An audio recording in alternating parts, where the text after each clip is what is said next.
मगध के मुख्य प्रवेश द्वार पर जिस तरह से हर आदमी की पहचान हो रही थी, उसमें चाणक्य का बदला हुआ भेष कारगर नहीं था। वो पकड़े जा सकते थे। कुछ देर सोच उन्होंने अपने व्यापारी वाले भेष का इस्तेमाल करते हुए स्थिति पलटने का उपाय खोज लिया। अब वो उस भीड़ में शामिल हो गांधार राज्य से आए व्यापारियों को तलाशने लगे और जल्द ही उनकी ये तलाश पूरी हुई। द्वार से कुछ दूर एक कोने पर करीब 20 व्यापारी अपने परिवार के साथ मगध में प्रवेश के लिए प्रतीक्षा कर रहे थे। उनकी वेशभूषा और बोली से चाणक्य को यह समझते देर नहीं लगी कि वो लोग सिकंदर के सामने गांधार के राजा आंबी के आत्मसमर्पण के बाद गांधार छोड़ मगध में बसना चाहते हैं। चाणक्य ने उनके मुखिया के पास जाकर नमन किया और बोले, अगर मैं गलत नहीं हूं तो आप मुझे गांधार प्रदेश से आए प्रतीत होते हैं। चाणक्य की बात सुन मुखिया अचंभित था और प्रश्न करते हुए बोला, आपको कैसे पता हम गांधार प्रदेश से आए हैं? चाणक्य मुस्कुराए और बोले, भला अपने प्रदेश के आदमी को कोई कैसे नहीं पहचान पाएगा। चाणक्य का जवाब सुन मुखिया के चेहरे पर मुस्कुराहट खिल गई। आखिर इस अजनबी प्रदेश में उसकी मुलाकात अपने प्रदेश के किसी व्यक्ति से हो रही थी। उसने अपने साथी व्यापारियों का भी परिचय चाणक्य से करवाया और उसके बाद उनसे प्रश्न करते हुए कहा, आपके मगध आने का कारण? चाणक्य उत्तर देते हुए बोले, गांधार राज्य के हाल तो आपको पता ही है। मैं सिकंदर के आक्रमण से पहले राजा आंबी की सेना में था, पर कुछ निजी कारणों से सेना को छोड़ व्यापार करने लगा। व्यापार भी सही चल रहा था, लेकिन राजा के आत्मसमर्पण के बाद मैं अपने परिवार को लेकर वहां से निकल गया। आपकी तरह मैं भी नए प्रायोजनों की तलाश में मगध आया हूं। मुखिया ने चाणक्य की बात सुनकर कहा, गांधार के बाद अब मगध ही एक ऐसा राज्य है जहां व्यापार जमाया जा सकता है। इसलिए हमने भी अपने परिवार के साथ यहां आने का निश्चय किया। वैसे आपका परिवार, क्या आपका परिवार भी आपके साथ आया है? चाणक्य ने नामे सर हिलाते हुए कहा, नहीं, वो लोग अभी तक्षशिला में हैं। मैंने सोचा पहले थोड़ा काम जमा लूं, तभी परिवार को साथ लेकर आऊं, लेकिन यहां पहुंच मुझे अपने इस निर्णय पर संशय हो रहा है। चाणक्य की बात सुन मुखिया गंभीर हो गया। बोला, कैसा संशय? चाणक्य ने द्वार की तरफ देखकर कहा, उन सैनिकों के बीच खड़े उस साधारण पोशाक वाले आदमी को देख रहे हो? चाणक्य राजहंस की ओर इशारा कर रहे थे। मुखिया ने उस दिशा में देखते हुए हाँ में सर हिलाया। चाणक्य आगे बोले, वो आदमी राजा आंबी की सेना में गुप्तचर था। अब जब राजा ने सिकंदर के सामने हथियार डाल दिए हैं, तो इस गुप्तचर का यहां दिखना मुझे अटपटा सा लग रहा है। चाणक्य की बात सुन मुखिया ने सवालिया नजरों से उनकी तरफ देखकर पूछा, पर भला ये यहां खड़ा हो कर क्या रहा है? चाणक्य ने गहरी सांस ली और बोले, गांधार से आए लोगों यानी आप और मुझ जैसे लोगों को पहचानने का काम कर रहा है। इसकी एक आवाज पर हम जैसे भोले इंसानों को दुश्मन करार देकर बंदी बनाया जा सकता है। और शायद सेनापति को यह पता ही ना हो कि जिसे उन्होंने मित्र मान रखा है, वो आदमी मित्रता की आड़ में सिकंदर के लिए काम कर रहा है। यह सुन मुखिया और बाकी व्यापारी चौंक गए। मुखिया ने प्रश्न करते हुए कहा, तो इसका हल क्या है? क्या हम मगध में प्रवेश नहीं कर सकते? चाणक्य कुछ सोचते हुए बोले, हल है। इससे पहले कि तुम्हारा शत्रु तुम पर आक्रमण करे, तुम उसका सर्वनाश कर दो। अपने और अपने परिवार को सुरक्षित रखना है तो इस भीड़ में मौजूद गांधार से आए सभी लोगों को एकजुट हो उस गुप्तचर के खिलाफ आवाज उठानी होगी।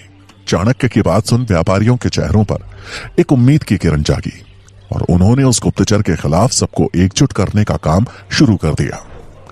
धीरे धीरे वहां मौजूद सारे व्यापारी एक हो गए। गांधार से आए व्यापारियों का मुखिया सबको ले द्वार की तरफ बढ़ा।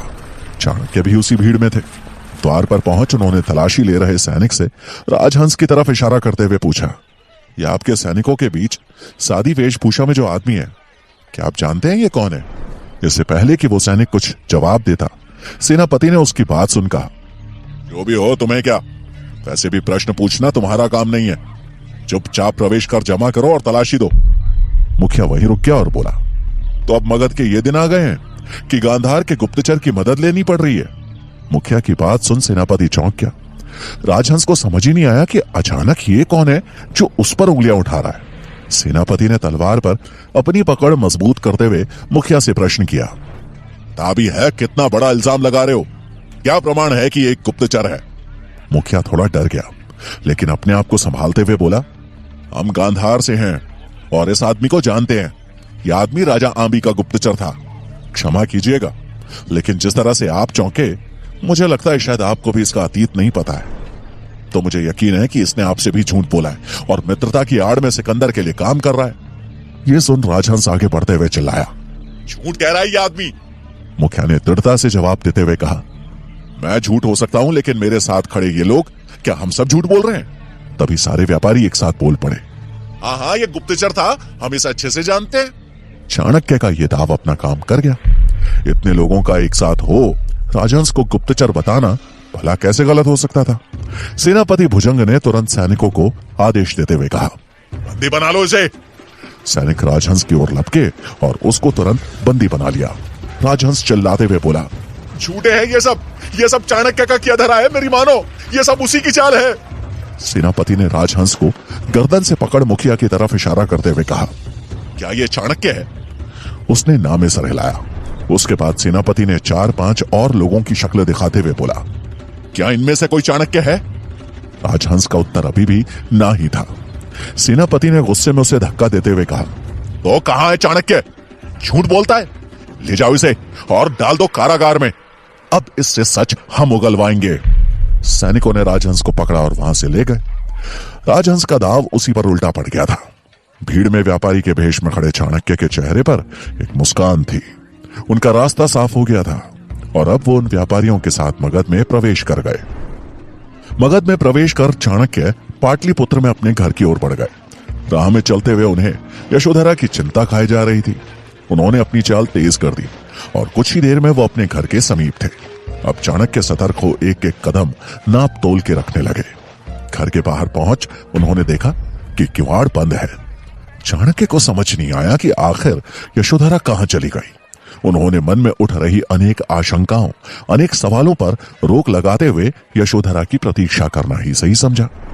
वो घर से कुछ दूर हटकर यशोधरा के लौटने की प्रतीक्षा करने लगे। दिन का आखिरी प्रहर शुरू हो चुका था, लेकिन यशोधरा का कोई अता पता नहीं था। चाणक्य के मन को आशंकाओं ने एक बार फिर से घेर लिया। कुछ सोचते हुए वो मनी मन बोले, आखिर कहां है यशोधरा? बाजार गई होती तो अब तक तो लौटने का समय हो गया था। किसी मुसीबत में तो नहीं फंस गई? कहीं वो संदेशवाहक जिसे मैंने भेजा था पकड़ा तो नहीं गया? तो शक्टार और शंभू काका दोनों नहीं। ये सब सोच चाणक्य के माथे पर फैली चिंता की लकीरें और गहरी हो गई। अब अगर किसी से जानकारी मिल सकती थी तो वो थे शंभू काका, लेकिन चाणक्य को यह भी नहीं पता था कि वो सुरक्षित हैं कि नहीं। लेकिन इस बात की पुष्टि उनके घर जाकर ही हो सकती थी। चाणक्य ने अंतिम बार अपने घर की ओर देखा और फिर शंभू काका के घर की तरफ चल दिए। इधर चाणक्य शंभू काका के घर की तरफ बढ़े तो उधर तक्षशिला में अपनी कक्षा समाप्त कर चंद्रगुप्त सुकन्या से मिलने सेवक कक्ष की ओर चल दिया। लेकिन वो वहां नहीं थी। उसने सुकन्या को ढूंढा, लेकिन वो मिली नहीं।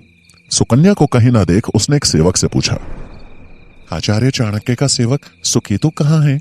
मुझे उससे काम था। सेवक ने जवाब देते हुए कहा, शाम में नदी से पानी लेने गया था, लेकिन अब तक तो लौट आना चाहिए था। पता नहीं कहां रह गया। कुछ देर प्रतीक्षा करो, आता ही होगा। चंद्रगुप्त ने कुछ देर प्रतीक्षा की, लेकिन सुकन्या का कोई अता पता नहीं था। सूरज ढल चुका था और अब चंद्रगुप्त को सुकन्या की चिंता होने लगी। उसने अब और प्रतीक्षा न करते हुए अपनी तलवार पकड़ी और नदी की ओर जाने का निर्णय लिया। उसका यह निर्णय सही भी था, क्योंकि सुकन्या बीच जंगल में 2 डकैतों से घिरी हुई थी। पानी लेकर वापस लौटते हुए सुकन्या की नजर 2 डकैतों पर पड़ी, जो कि एक यात्री को लूट रहे थे। ये देखते ही उसके सामने डकैत का शिकार हुए अपने मृत माता पिता की आकृति उभर आई। उसने तुरंत पानी का बर्तन फेंका और एक मजबूत डंडा उठाकर उन डकैतों पर वार किया। अचानक हुए इस हमले से वो लोग सकपक आ गए। पीछे मुड़े तो सामने एक नौजवान बालक खड़ा दिखा, जो हाथ में डंडा लिए उनका सामना करने को तैयार था। ये बालक और कोई नहीं, सुकन्या ही थी, जो कि सुकेतु बंद तक्षशिला में रह रही थी। पर उसके रूप को देख कोई नहीं कह सकता था कि वो एक लड़का नहीं, लड़की है। उसकी आंखों में रोष साफ झलक रहा था। वो दोनों डकैत उस यात्री को भूल सामने खड़े बालक की ओर बढ़ते हुए बोले, बहुत अच्छा है ना तुझे योद्धा बनने की, अब देख। ऐसा कह वो दोनों अपनी तलवार ले उस पर टूट पड़े। सुकन्या उनके वार से बचते हुए फुर्ती से एक और कूदी और अगले ही पल उसने डंडे को लहराते हुए उनके पांव पर वार किया। वार के चलते वो दोनों नीचे जा गिरे। सुकन्या और उन डकैतों को आपस में उलझा हुआ देख उस यात्री ने अपनी जान बचाकर वहां से भागना ही उचित समझा। अब वहां पर सुकन्या और वो दो डकैत ही थे। सुकन्या ने अपने डंडे से अगला प्रहार किया, लेकिन इस बार उसका वार खाली गया। उन दोनों ने भी उतनी ही फुर्ती दिखाई और उसके वार से बच गए। अगले ही पल उनमें से एक ने अपनी तलवार से सुकन्या पर वार किया। सुकन्या ने हमले से बचने के लिए अपना डंडा आगे कर दिया, लेकिन भला एक डंडा तलवार के आगे कहां टिकता। डंडा कट के दूर जा गिरा और इससे पहले कि सुकन्या संभलती, दूसरे डकैत ने उसके पीछे से सर पर वार कर दिया। सुकन्या ने ऐन मौके पर अपना सर नीचे किया और दूसरी ओर छलांग लगाई, लेकिन उस तलवार के वार ने उसकी पगड़ी को चीर दिया था। पगड़ी पर चीरा लगते ही सुकन्या के केश खुल गए और उसका असली चेहरा उनके सामने आ गया। उन्हें एहसास हुआ कि उनका सामना एक लड़के से नहीं बल्कि एक लड़की से हो रहा था। एक निहत्थी लड़की को अपने सामने देख दोनों के चेहरे खिल गए। उन दोनों ने सुकन्या को घेर लिया।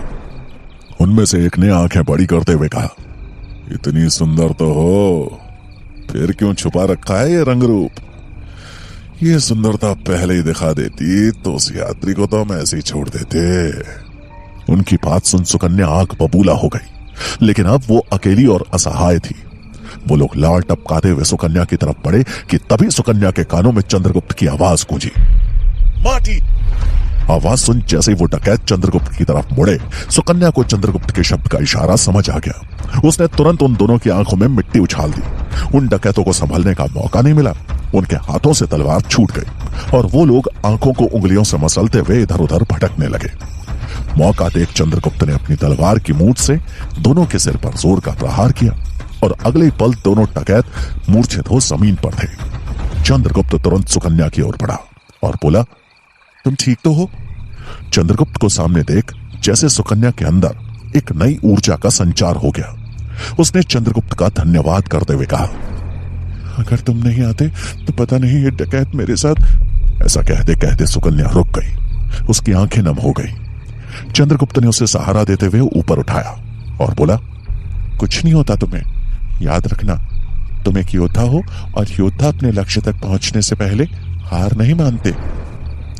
चंद्रगुप्त ने जिस तरह सुकन्या पर अपना विश्वास जतलाया, उसके मन में उठ रही शंका, उसके सवाल मानो सब गायब हो गए। चंद्रगुप्त को अपने साथ खड़ा देख वो खुश थी।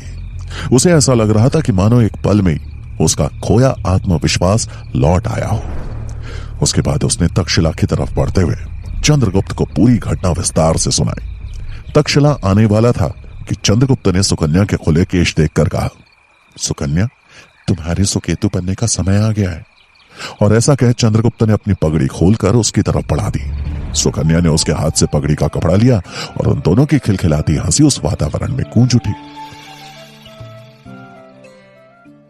इधर मगध की राजधानी पाटलिपुत्र में उदास मन लिए शंभू काका रात्रि का भोज कर जैसे ही अपने शयन कक्ष की ओर बढ़े तो दरवाजे को हल्का सा खुला देख वहीं रुक गए। उन्होंने इधर उधर देखा तो कोई सेवक नहीं दिखा। सेवक को तो अभी उन्होंने ही भेजा था।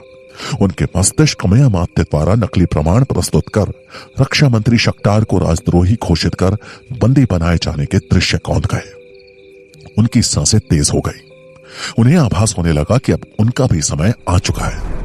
उन्हें यकीन हो गया कि अमात्य ने अवश्य किसी मसाई सैनिक को उन्हें मारने भेज दिया, जो कि उस द्वार के अंदर घात लगाए बस उन्हीं का इंतजार कर रहा है। शंभू काका थे बूढ़े, पर उस मसाई सैनिक के सामने अपनी गर्दन झुकाकर उसका शिकार बनना उन्हें मंजूर नहीं था। वो दबे पांव वहां से हटे और दूसरे कक्ष में जाकर अपनी तलवार ले आए। दरवाजे के सामने वापस आकर उन्होंने एक किनारे हो दरवाजे को लात मारी, लेकिन अंदर कोई प्रतिक्रिया नहीं हुई। अब वो सावधानी से दोनों हाथों से तलवार पकड़ अंदर घुसे। उन्होंने झांक के इधर उधर देखा तो कोई नहीं दिखा। मंत्री शक्टार के पकड़े जाने के बाद शंभुनाथ को पता था कि अब अमात्य का अगला वार उन्हीं पर है, इसलिए अब वो किसी भी जगह सुरक्षित नहीं थे। शयन कक्ष में किसी को ना देख शंभुनाथ ने गहरी सांस ली कि तभी उन्हें लगा कि कोई उनके पीछे खड़ा है। वो तलवार ले जैसे ही पलटे तो सामने चाणक्य थे। चाणक्य ने अपना सर झुकाते हुए उन्हें नमन किया और बोले, ऐसे एक अपराधी की तरह आपके कक्ष में घुसने के लिए क्षमा चाहूंगा काका। चाणक्य को देख शंभू काका की उखड़ी सांस जैसे वापस आई और उन्होंने तलवार को नीचे रख चाणक्य को आशीर्वाद दिया। चाणक्य को देख शंभू काका भावुक थे। उनको भावुक देख चाणक्य चिंतित हो गए और उनसे प्रश्न करते हुए पूछा, सब ठीक तो है ना काका? मैं यशोधरा से मिलने घर गया था, परंतु वो वहां नहीं थी। शंभू काका ने चाणक्य की चिंता को कम करते हुए कहा, यशोधरा सुरक्षित है। चाणक्य के कान मानो यह सुनने के लिए तरस रहे थे। यशोधरा की कुशलता के बारे में जान उन्हें संतुष्टि मिली। शंभू काका अपनी बात को आगे बढ़ाते हुए बोले, यशोधरा तो सुरक्षित है। तुम्हारा संदेश मिलते ही मंत्री शक्टार ने उसे उसके मायके भेजने का बंदोबस्त कर दिया था, लेकिन अपने लिए वो कुछ नहीं कर पाए। उन्हें अमात्य ने राजद्रोह के इल्जाम में फंसा कारागार में डलवा दिया। यह सुन चाणक्य के होश उड़ गए। मंत्री शक्टार का पकड़ा जाना उनके लिए किसी बड़े सदमे से कम नहीं था। चाणक्य ने हैरानी में पूछा, यह कैसे हुआ काका? शंभुनाथ बोले, अमात्य ने गहरी साजिश रची। उसने यूनानियों का भेजा गया एक निमंत्रण पत्र बड़ी चालाकी से मंत्री शक्टार के कक्ष में रखवा दिया और फिर उनके कक्ष की छूटी तलाशी करवा वो पत्र बरामद कर परे दरबार में राजा धनानंद के सामने रख दिया। धनानंद को तो तुम जानते ही हो, अमात्य पे उन्हें सबसे ज्यादा भरोसा है। अगले ही पल शक्टार पर राजद्रोह का इल्जाम लग गया और उन्हें बंदी बना लिया गया। ये सब सुन चाणक्य के अंदर घबराहट उमड़ने लगी। चिंता की रेखाएं उनके माथे पे उभरने लगी। तभी उन्होंने कुछ सोचते हुए पूछा, काका जो हुआ बहुत बुरा हुआ, लेकिन धनानंद के साथ उससे भी बुरा होगा, ये मेरा प्रण है काका। शंभुनाथ चाणक्य की तरफ देखते हुए बोले, धनानंद की एक कमजोरी का पता चला है मुझे, जिसे उसके ही खिलाफ इस्तेमाल किया जा सकता है। चाणक्य ने तुरंत ही उत्सुकतावश पूछा, वो क्या है काका? धनानंद का बेटा पब्बत। ये सुन चाणक्य अचंभित रह गए और बोले, काका उसका बेटा और कमजोरी कैसे? शंभुनाथ आत्मविश्वास भरे स्वर में बोले, हाँ, उसका बेटा पब्बत वो धनानंद का सबसे कमजोर पहलू है और जिस तरह दोनों में अनबन रहती है यह हमारे पक्ष में है। पब्बत धनानंद से घृणा करता है और इस घृणा का इस्तेमाल हम धनानंद के खिलाफ कर सकते हैं। चाणक्य की दूरदर्शी सोच ने तुरंत ही पढ़ लिया कि आगे की योजना पे कैसे काम करना है। वो ज्यादा देर शंभू काका के यहां रुकना नहीं चाहते थे, क्योंकि ये दोनों के लिए खतरे से खाली नहीं था। वो शंभू काका को अपना ख्याल रखने की बात कह उनसे विदा ले वहां से चल दिए। चाणक्य को अब किसी तरह पब्बत से मिलना था, क्योंकि उनकी विजय का अब वही एक मोहरा था जिसका इस्तेमाल कर धनानंद के निरंकुश शासन को चुनौती दी जा सकती थी। चाणक्य ने रात किसी तरह छिपते छिपाते बिताई और अगली सुबह उनका प्रथम उद्देश्य था किसी तरह पब्बत से संपर्क स्थापित करना। चाणक्य अपना भेष बदल राजमहल के बाहर आ पहुंचे, जहां उन्हें पता चला कि कुछ ही समय में राजा धनानंद अपने पुत्र के साथ भिक्षादान के लिए बाहर आने वाले हैं। बाहर भिक्षा ग्रहण करने के लिए नगर के बहुत से लोग इकट्ठा हो चुके थे, जिनके बीच चाणक्य भी मौजूद थे। कुछ ही समय में राजमहल का मुख्य द्वार खुला और राजा धनानंद अपने पुत्र के साथ बाहर आए। उनके साथ कई सारे सैनिक और सेवक थे। धनानंद को देखते ही चाणक्य को मानो अपनी ली हुई प्रतिज्ञा याद आ गई। उनका शरीर क्रोध से कांप उठा, लेकिन फिर उन्होंने किसी तरह अपने आप को नियंत्रित किया और सामने घट रही घटनाओं की ओर ध्यान केंद्रित किया। चाणक्य ने पब्बत पे ध्यान दिया तो वो लगभग चंद्रगुप्त की उम्र का था। उसके माथे पे एक राजसी तेज था और उसकी वेशभूषा दूर से ही उसके राजकुमार होने का परिचय दे रही थी, लेकिन उसके चेहरे का रंग उड़ा हुआ था, जैसे कि वो किसी बात को लेकर बहुत नाराज हो और मन ही मन कुड़ा हो। धनानंद के कहने पे वो उनके साथ भिक्षा समारोह का भागीदार बनने आ तो गया था, लेकिन उसका मन विचलित था। उसके चेहरे पे बनावटी हंसी उसकी स्थिति साफ दर्शा रही थी। कार्यक्रम शुरू हुआ और धनानंद ने वहां उपस्थित लोगों को एक एक करके दान देना शुरू कर दिया। चाणक्य एक तरफ खड़े धनानंद और पब्बत के ही क्रियाकलाप देख रहे थे। धनानंद ने पब्बत को भी दान बांटने के लिए आगे किया, लेकिन उसकी सूरत बता रही थी कि वो ये सब जबरदस्ती कर रहा है। उसमें उसकी कोई रुचि नहीं थी। अचानक दोनों में दबे हुए शब्दों में कुछ मनमुटाव हुआ और पब्बत चिढ़ते हुए भिक्षा समारोह छोड़कर वहां से चला गया। चाणक्य को समझ नहीं आया कि दोनों में क्या बात हुई, लेकिन यह स्पष्ट था कि दोनों के बीच संबंध अच्छे तो नहीं है। चाणक्य की नजरें पब्बत पे गई तो वो द्वार से अंदर चला गया था। अब उनकी चिंता यह थी कि आखिर पब्बत से कैसे मिले। वो ये सोच ही रहे थे कि कुछ देर में पब्बत घोड़े पे सवार हो महल के द्वार से बाहर निकला, जिसे देख चाणक्य को आगे की रणनीति समझ आ गई। पब्बत को ऐसे बाहर जाते देख धनानंद ने सेनापति को आदेश दिया कि वो कुछ सैनिकों को उसकी सुरक्षा के लिए उसके पीछे भेजे। आदेश मिलते ही कुछ सैनिक घोड़ों पे सवार हो पब्बत के पीछे चल पड़े। चाणक्य के लिए यह सुनहरा मौका था। उन्हें समझ आ गया था कि हो ना हो पब्बत जंगल की तरफ ही जा रहा है, क्योंकि उसके कंधों पे धनुष और तरकश था। चाणक्य भी बगैर समय गवाए तुरंत ही जंगल की तरफ बढ़ गए और कुछ ही समय में वो जंगल में थे। चाणक्य का अंदेशा सही था। पब्बत शिकार के लिए आया था। हाथों में धनुष पकड़कर वो शिकार तलाश रहा था। तभी उसकी नजर एक हिरण पे पड़ी। पब्बत ने तुरंत ही निशाना साधा और तीर छोड़ दिया, लेकिन वो तीर अपना निशाना चूकते हुए सीधा एक पेड़ में जा धंसा। तीर की आहट सुन हिरण तुरंत ही भाग खड़ा हुआ। अपने शिकार को भागता देख पब्बत मानो अपने आप से ही चिढ़ गया। तभी जिस पेड़ में वो तीर धंसा था उसी के पास से चाणक्य निकलकर पब्बत के सामने आ गए और उस तीर को पेड़ से निकाल दूर खड़े पब्बत को आवाज लगाते हुए बोले, जिस तरह से तुम धनुष साध रहे हो निशाना कभी भी सटीक नहीं लगेगा। दूर खड़े एक ब्राह्मण को अपनी धनुर्विद्या पर प्रश्न उठाते देख पब्बत का पारा जैसे आसमान छू गया। उसने गुस्से में चिल्लाते हुए पूछा, ये ज्ञान देने वाले तुम होते कौन हो? चाणक्य वहीं खड़े हो गंभीरता से बोले, वो हूं जो तुम्हारे निशाने को अचूक बना सकता है। यह सुन पब्बत और गुस्से में भड़कते हुए बोला, आपकी हिम्मत भी कैसे हुई मेरे निशाने पे सवाल करने की? मेरी चूक को मेरी भूल मत समझ बैठिएगा। इतना ही गर्व है ना अपने ऊपर, तो फिर अगले तीर का निशाना मुझे बना के देखो। मैं यहीं इसी पेड़ के सामने खड़ा हूं। ये बोल चाणक्य उस पेड़ के सामने खड़े हो गए। पब्बत ने भी तैश में आते हुए धनुष चाणक्य की तरफ तान दिया और एक तीर प्रत्यंचा पे चढ़ा डोरी छोड़ने के लिए तैयार हो गया। उसके निशाने पर अब सामने खड़े चाणक्य थे, जिनकी आंखों में जरा सा भी डर का भाव नहीं था। था तो एक विश्वास अपनी शिक्षा और दूसरे को परखने की क्षमता पर। पब्बत आखिरी चेतावनी देते हुए चिल्लाया, मृत्यु से पहले कोई अंतिम इच्छा हो तो बता दीजिए। यह सुन चाणक्य एक विश्वास भरी मुस्कान के साथ बोले, मृत्यु में अभी समय है, तुम निशाना साधो। पब्बत ने क्रोध में आते हुए धनुष की रस्सी तान ली और अपने आप को स्थिर करते हुए अगले पल तीर धनुष से छोड़ दिया। तीर बिजली की गति से चाणक्य की तरफ बढ़ा, लेकिन अगले पल वो तीर निशाना चूक चाणक्य के बगल से होता हुआ निकल गया। यह देख पब्बत अंदर से जैसे जल उठा। पब्बत ने तीर तो पूर्ण विश्वास के साथ चलाया था, लेकिन परिणाम उसके सामने था। उसका निशाना दोबारा चूक गया था, लेकिन चाणक्य के चेहरे पर एक आत्मविश्वास था, मानो उन्हें पहले से ही पता था कि परिणाम क्या होने वाला है। एक अचूक निशाने के लिए सबसे जरूरी होती है एकाग्रता, और इसी की कमी पब्बत में उन्होंने पहले ही पढ़ ली थी। अब चाणक्य पब्बत की तरफ बढ़े और बोले, अपने लक्ष्य को सही दिशा देने के लिए इंसान को एक गुरु की आवश्यकता पड़ती है और साथ में एक अच्छे शिक्षण संस्थान की।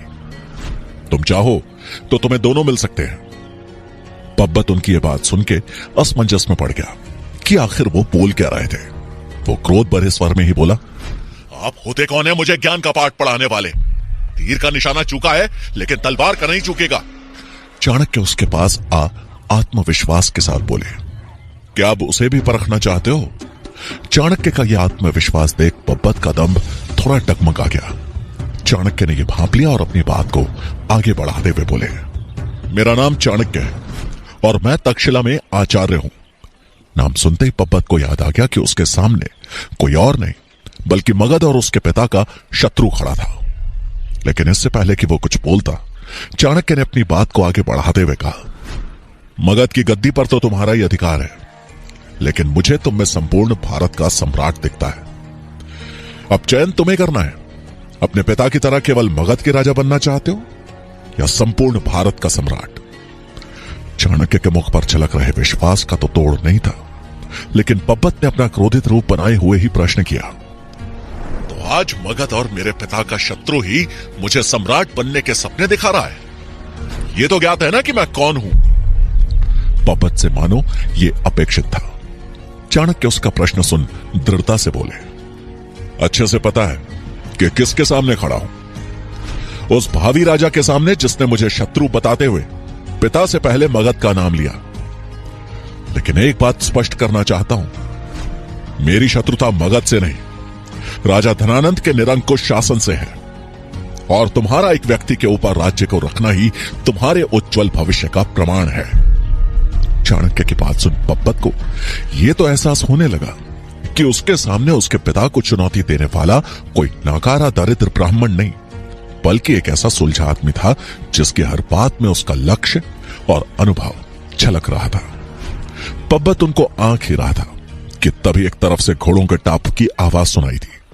चाणक्य समझ गए कि यह जरूर पब्बत की सुरक्षा के लिए भेजे गए सैनिक हैं। चाणक्य के भावों को पढ़ते हुए पब्बत तुरंत अपनी तलवार के मूठ पे हाथ रखते हुए बोला, मगध राज्य के सैनिक आ रहे हैं। मैं चाहूं तो आपको अभी बंदी बनवा सकता हूं। उसकी बात सुन चाणक्य मुस्कुराए और बोले, अगर यही तुम्हारा मंतव्य होता तो तुम्हारी तलवार म्यान से कब की निकल चुकी होती। मेरी मृत्यु में ही अगर तुम्हारी संतुष्टि है तो यही सही। मैं जा रहा हूं। मुझे विश्वास है कि तुम्हारे राजसी घोड़े मेरी चाल को तुम हाथ दे ही देंगे।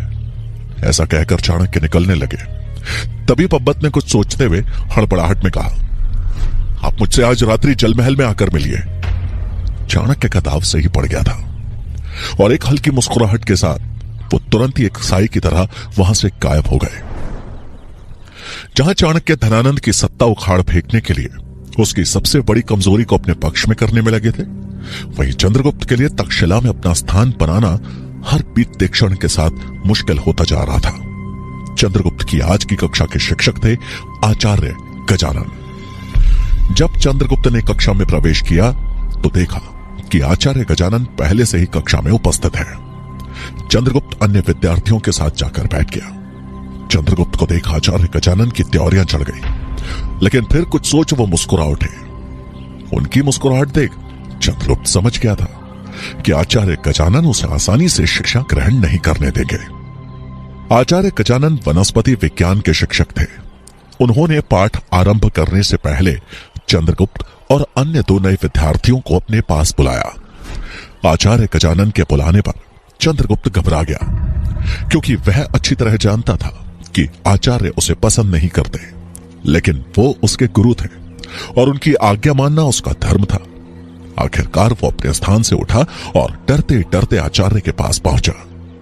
आचार्य ने पूरी कक्षा को संबोधित करते हुए कहा, क्योंकि आज इन तीनों विद्यार्थियों का हमारी कक्षा में पहला दिन है, तो आज कक्षा की शुरुआत इनसे कुछ प्रश्न पूछकर की जाएगी।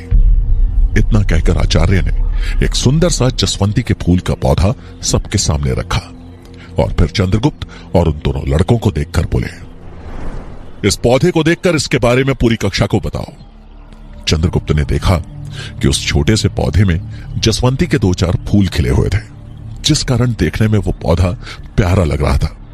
लेकिन उस पौधे का कुछ भाग सड़ने लगा था और वहां जो पत्तियां लगी थी वो पीली पड़ रही थी और उस पौधे की शोभा को बिगाड़ रही थी। आचार्य का प्रश्न सुन सभी मूक खड़े थे, जिसे देख आचार्य गजानन आश्चर्य में बोले, क्या हुआ?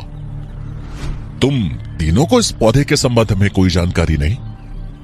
क्यों चंद्रगुप्त, क्या आचार्य चाणक्य ने तुम्हें वनस्पतियों का ज्ञान नहीं दिया? आचार्य गजानन की बात सुनकर चंद्रगुप्त बोला, ऐसा नहीं है आचार्य, ये जसवंती के फूल का पौधा है और इसके फूल का उपयोग पीड़ा और ज्वर की औषधि बनाने में होता है। साथ ही यह हृदय के लिए भी लाभदायक है। बहुत सुंदर चंद्रगुप्त, लेकिन क्या तुम हमें इस पौधे में कोई कमी बता सकते हो? आचार्य गजानन ने गंभीर होते हुए पूछा। चंद्रगुप्त कुछ सोचते हुए बोला, इसमें लगे सूखे पत्ते इसकी शोभा को बिगाड़ रहे हैं। उत्तम, अति उत्तम। आचार्य गजानन खुश होते हुए बोले, लेकिन उनकी खुशी बनावटी थी। उनके मुख से उत्तम सुन चंद्रगुप्त ने राहत की सांस ली, लेकिन कक्षा में उपस्थित वीरसेन और उसके साथी मन ही मन कुड़ गए। आचार्य गजानन आगे बोले, तुमने बिल्कुल ठीक कहा, ये पत्ते इस पौधे की शोभा बिगाड़ रहे हैं। तो बताओ, इनका क्या करना चाहिए? इन्हें इस पौधे से अलग कर देना चाहिए, चंद्रगुप्त ने सरल भाव से उत्तर देते हुए कहा। यह सुन आचार्य बोले, अगली कहानी के लिए बने रहें। Thanks for watching.